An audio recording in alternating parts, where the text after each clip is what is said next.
इस वीडियो को देखने के बाद आपको पता चल जाएगा कि नींद क्या है, नींद का समय कैसे कम करें और नींद को कैसे गहरा करें। और वीडियो के अंत में आपको अच्छी और गहरी नींद के लिए कुछ छोटे छोटे यौगिक उपाय भी बताए जाएंगे। तो चलिए एक कहानी से शुरू करते हैं। एक बार एक अमीर आदमी एक बौद्ध भिक्षु के पास जाता है और कहता है, मुनिवर, मैं अपनी नींद से बहुत परेशान हूं। बहुत कोशिश करने के बाद भी मुझे देर रात तक और रात को सोने से पहले नींद नहीं आती। सभी के विचार मेरे दिमाग में दुनिया घूमती रहती है और जब मैं सो जाता हूं तब भी मैं रात भर करवटें बदलता रहता हूं और जब मैं सुबह उठता हूं तो मुझे अच्छा महसूस नहीं होता। मैं थका हुआ और बेचैन महसूस करता हूं। कृपया आप मेरी इस समस्या का कोई समाधान बताएं। बौद्ध भिक्षु ने कहा, इससे पहले कि मैं आपको आपकी समस्या का समाधान बताऊं, मैं आपको गौतम बुद्ध की गहरी नींद के रहस्य के बारे में एक छोटी सी कहानी बताना चाहता हूं। उस आदमी ने कहा, जैसी आपकी इच्छा मुनिवर। बौद्ध भिक्षु कहने लगे, तथागत गौतम बुद्ध जब सोते थे तो पूरी रात उसी अवस्था में रहते थे, कभी करवट नहीं बदलते थे। रात को जिस अवस्था में सोते थे सुबह तक उसी अवस्था में रहते थे। गौतम बुद्ध का एक शिष्य आनंद था जो अक्सर उनके पास ही सोता था। आनंद को यह बात बहुत परेशान करने वाली थी कि गौतम बुद्ध पूरी रात उसी भौतिक अवस्था में कैसे बिता सकते थे जब भी रात में आनंद की आंख खुलती थी। इसलिए वह हमेशा से जानता था कि गौतम बुद्ध एक ही अवस्था में सोए हुए हैं। यह बात उसके मन में कई सवाल पैदा करती थी।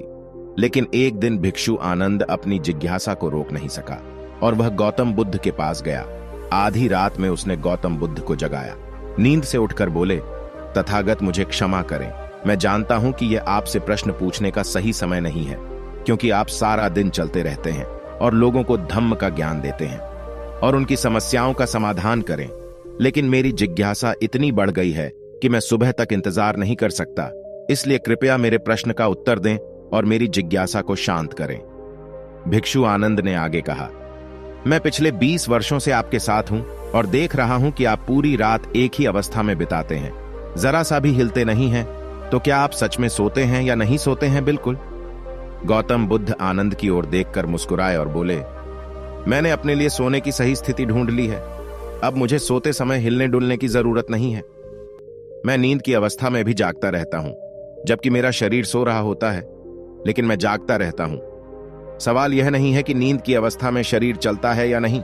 सवाल यह नहीं है कि शरीर स्थिर अवस्था में क्यों नहीं रह पाता। असली कारण तो मन है। मन ही शांत और स्थिर नहीं रह पाता और यही कारण है कि हम नींद की अवस्था में भी अपने शरीर को हिलाते रहते हैं। लेकिन मैं इन सब चीजों से परे आ चुका हूं। अब मेरे अंदर मन नाम की कोई चीज नहीं बची है। जब मैं सोने जाता हूं तो मेरा शरीर बिल्कुल शव जैसा हो जाता है। मन नाम की कोई चीज नहीं बची है। आनंद, क्या आपने कभी किसी मृत शरीर को अपनी अवस्था बदलते देखा है? यह हमारा दिमाग ही है जो गहरी नींद की स्थिति में भी यह सब काम करता है। एक बार जब मन स्थिर हो जाता है, मन शांत हो जाता है, तो आपका शरीर गहराई में चला जाता है। सो जाओ, लेकिन भीतर से तुम जागोगे, भीतर से तुम सब कुछ महसूस कर पाओगे। सोकर भी तुम्हारी चेतना एक छोटे से जलते हुए दीपक की तरह निरंतर प्रज्वलित रहेगा। कहानी खत्म करने के बाद बौद्ध भिक्षु ने अमीर आदमी से कहा, एक प्रबुद्ध व्यक्ति न केवल अपने शरीर को पूरी जागरूकता के साथ देखता रहेगा, बल्कि वह अपने मन को भी पूरी जागरूकता के साथ देखता रहता है। एक प्रबुद्ध व्यक्ति ऐसे ही नहीं सोता है। सामान्य व्यक्ति जब सोता है तो वह बेहोश हो जाता है। उसे अपने आसपास का भी पता नहीं चलता, इसलिए वह अपने सपने भी नहीं चुन पाता। लेकिन जब एक बुद्ध व्यक्ति सोता है तो उसे होश रहता है। जैसे सुबह उसकी आंखें खुली रहती हैं, उसी प्रकार एक बुद्ध व्यक्ति भी नींद में होता है। इसीलिए कहा जाता है कि एक बुद्ध व्यक्ति कभी नहीं सोता है। जब एक सामान्य व्यक्ति सो जाता है, वह नहीं जानता कि वह कब सो जाता है। लेकिन यदि आप जागने और सोने के बीच के उस छोटे से क्षण में जागते रह सकते हैं, जब हम सोने के बहुत करीब होते हैं, तो कुछ अद्भुत घटित होगा जो आपको जागरूकता के करीब लाएगा। यह सुनकर वह व्यक्ति बोला, मुनिवर, मुझे इतने गहरे अध्यात्म की बातें समझ नहीं आती। कृपया मुझे आसान शब्दों में समझाएं कि मुझे आसानी से गहरी नींद क्यों नहीं आती। बौद्ध भिक्षु ने कहा, ये 5 मुख्य हैं। देर रात तक जागने और आसानी से नींद न आने के कारण सबसे पहला कारण है बिस्तर पर सोने के अलावा कोई और काम करना। जैसे कई लोगों की आदत होती है कि वो बिस्तर पर ही खाना खाते हैं, वो बिस्तर पर ही पढ़ाई करने बैठते हैं और ऐसे कई काम वो अपने बेडरूम में ही करते हैं। शयन कक्ष का अर्थ सोने का स्थान होता है, लेकिन लोग इसका उपयोग अन्य कार्यों के लिए भी करते हैं, जिसके कारण हमारे मस्तिष्क में शयन कक्ष का कोई निश्चित अर्थ नहीं होता है। इसलिए जब हम बिस्तर पर सोने जाते हैं तो हमारा मन इसे पूरी तरह से स्वीकार नहीं कर पाता है कि अब हमें सोना पड़ेगा, क्योंकि तुमने एक ही जगह पर दूसरे काम करने की आदत बना ली है।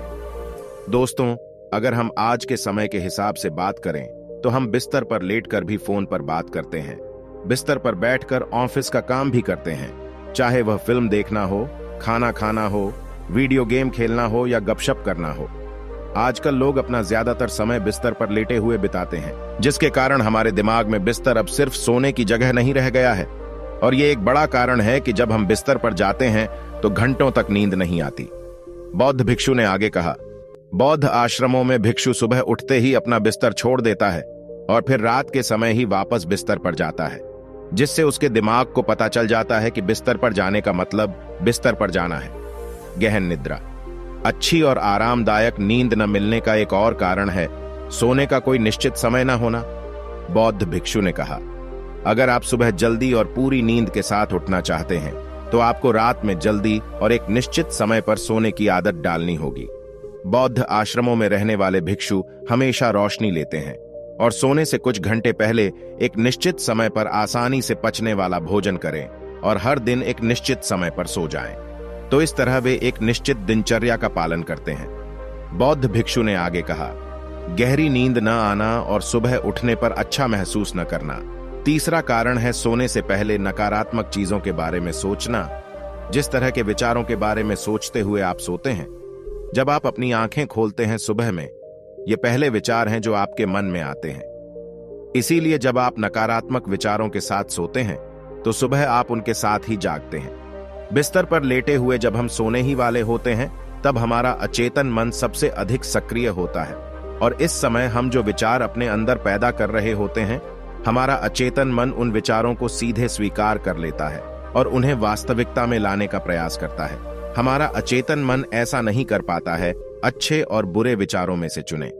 यह नहीं जानता कि हमारे लिए क्या अच्छा है और क्या बुरा। यह बस प्राप्त जानकारी पर काम करना शुरू कर देता है। इसलिए हमें सोते समय अपनी समस्याओं और नकारात्मक विचारों के बारे में सोचने की बजाय उन अच्छी बातों और चीजों के बारे में सोचना चाहिए जिसे हम अपने जीवन में पाना चाहते हैं। हमेशा रात को सोने से पहले और सुबह उठने के बाद उन बातों के बारे में सोचें जो आपके जीवन में सकारात्मक बदलाव ला सकती हैं। अच्छी और गहरी नींद न आने का चौथा कारण है गलत तरीके से सोना। बौद्ध भिक्षु ने कहा, आपने सुना होगा कि भारत में अक्सर कहा जाता है कि उत्तर की ओर सिर करके नहीं सोना चाहिए। ऐसा इसलिए है क्योंकि जब हम उत्तर की ओर सिर करके सोते हैं तो पृथ्वी के चुंबकीय खिंचाव के कारण हमारे शरीर का बहुत सारा खून मस्तिष्क की ओर जाने की कोशिश करता है और इसका कारण मस्तिष्क में पाई जाने वाली नसें बहुत पतली हो जाना है। इनके फटने का खतरा बढ़ जाता है और अगर कोई व्यक्ति बहुत बूढ़ा और कमजोर है तो उसकी मृत्यु भी हो सकती है।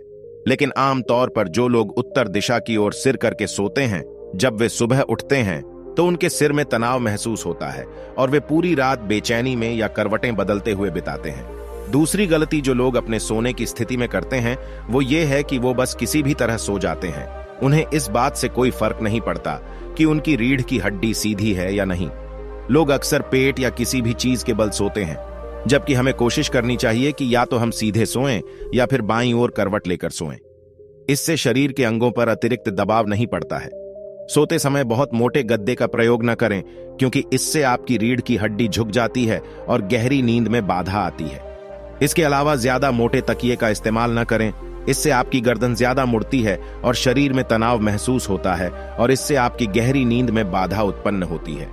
देर रात तक नींद न आना और रात भर नींद में बेचैनी का पांचवा कारण है अधिक मात्रा में और देर से पचने वाले खाद्य पदार्थों का सेवन करना।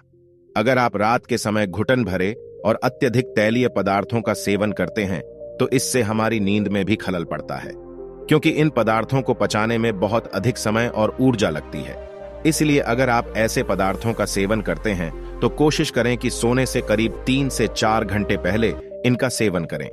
व्यक्ति ने कहा, मुनिवर, मैं यह तो समझ गया कि गहरी और आरामदायक नींद न आने के क्या कारण हैं, लेकिन अब क्या आप कुछ ऐसे उपाय बता सकते हैं जिन्हें करने से हमें गहरी नींद लेने में मदद मिलती है? बौद्ध भिक्षु ने कहा, मैं आपको कुछ ऐसे काम बता रहा हूं जो आप सोने से पहले या उठने के बाद कर सकते हैं, जिससे न सिर्फ आपकी नींद गहरी होगी बल्कि आपके जीवन में सकारात्मक बदलाव भी आएगा।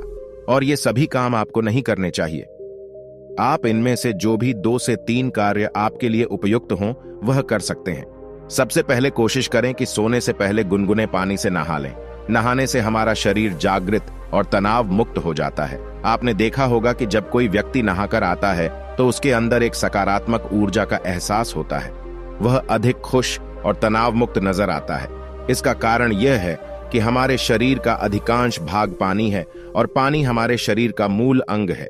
यदि संभव हो तो सोने से पहले अपने शयन कक्ष में किसी जैविक तेल और रुई का दीपक जलाएं। इससे आसपास के वातावरण में सकारात्मकता आती है। सोने से पहले थोड़ा पानी पिएं, इससे आपको काफी मदद मिलेगी। जब आप बिस्तर पर जाएं तो सोने से पहले कुछ मिनट के लिए ध्यान करें और आपके पास जो कुछ भी है उसके लिए आभार व्यक्त करें या अपने दिन में किए गए सभी अच्छे कामों के बारे में सोचें। सोने से पहले एक बार याद कर लें कि आप नश्वर हैं, आज आपकी मृत्यु हो सकती है। ऐसा सोचकर आप अपनी छोटी छोटी परेशानियों के बारे में चिंता करना छोड़ दें। सुबह उठते ही अपने दोनों हाथों को आपस में रगड़कर आंखों पर रखें। इससे आपका शरीर जागृत होता है और हमेशा दाहिनी करवट से उठना चाहिए। हमेशा रात को जल्दी सोने की कोशिश करें ताकि आप सुबह जल्दी उठ सकें और अपनी पूरी नींद ले सकें। तो ये थे कुछ तरीके जिनसे आप अपनी नींद को गहरी और आरामदायक बना सकते हैं। उस व्यक्ति ने बौद्ध भिक्षु को उसकी सीख के लिए धन्यवाद दिया और वहां से चला गया। दोस्तों, उम्मीद है कि आपको यह वीडियो पसंद आया होगा। अगर आपको हमारी ये वीडियो पसंद आई हो तो वीडियो को लाइक करें तथा ऐसी ही वीडियो देखने के लिए चैनल को सब्सक्राइब कर लें।